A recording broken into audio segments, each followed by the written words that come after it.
একটা সময় মুখার্জি বাড়ি দুই মেয়ে রানী ও কাজল দাপটের সঙ্গে বলিউডে রাজত্ব করেছেন। বক্স অফিসে একের পর এক হিট সিনেমা উপহার দিয়েছেন, কিন্তু তাদের মধ্যে যে সম্পর্ক মোটেই মধুর ছিল না। কুচকুচ হোতায়ের সেটে তাদের দুজনকে একসাথে দেখে রীতিমতো অবাক হয়েছিলেন পরিচালক কারণ জোহর। ক্যারিয়ারের শুরু থেকে তাদের মধ্যে তেমন ভাব ছিল না, তবে এখন বলিউডের দুই বাঙালি কন্যার বরফ শীতল সম্পর্কের উষ্ণতায় প্রলেপ লেগেছে। কিন্তু সম্পর্কে বোন হওয়া সত্ত্বেও কেন তাদের মধ্যে এমন দূরত্ব ছিল? সম্প্রতি কফি উইথ কারণ শোতে অতিথি হিসেবে হাজির হয়েছিলেন দুই নায়িকা রানী ও কাজল। পছন্দের পরিচালকের সঙ্গে জমিয়ে আড্ডা দেন দুই নায়িকা।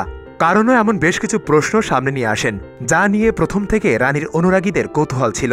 কারণের কথায় তাদের মধ্যে শুরুতে তেমন একটা বন্ধুত্ব ছিল না, কিন্তু কেন? জবাব দেন কারণের অঞ্জলি আর টিনা। রানী স্বীকার করে বলেন, অতীতে মুখার্জি বাড়ি বোনদের মধ্যে তেমন ভাব ছিল না, তবে সেই দূরত্বের তেমনও কোনো বড় কারণ ছিল না, তাই সময়ের সঙ্গে সব ঠিক হয়ে গেছে। আদিত্য চোপড়ার ঘরানি বলেন, সব পরিবারে মতপার্থক্য থাকে, কিন্তু যদি মতপার্থক্যের কারণ যুক্তিসঙ্গত না হয়, তাহলে কেনই বা অহেতুক এর জন্য সম্পর্ক দূরত্ব তৈরি হবে? শুধু তাদের মধ্যে যোগাযোগের অভাবে সম্পর্ক ঠিক ছিল না, এমনটা বলছিলেন রানী মুখার্জি। বোনের কথায় সাই টেনে কাজলও বলেন, সত্যি তেমন কোনো বড় কারণ ছিল না, খুব স্বাভাবিক দূরত্ব। আমাদের কাছে সেই সময়টা কাজই প্রথম গুরুত্ব পেত। কাজলের কথা শেষ হতে না হতে রানী বলে ওঠেন, কারণ আমরা সবাই ছোট ছিলাম। কাজল ছোটবেলায় পরিবারের ছেলেদের সঙ্গে বেশি ঘনিষ্ঠ ছিল, এরপর ওরা থাকতো শহরে আর আমরা থাকতাম জুহুতে, তাই খুব একটা দেখাও হতো না।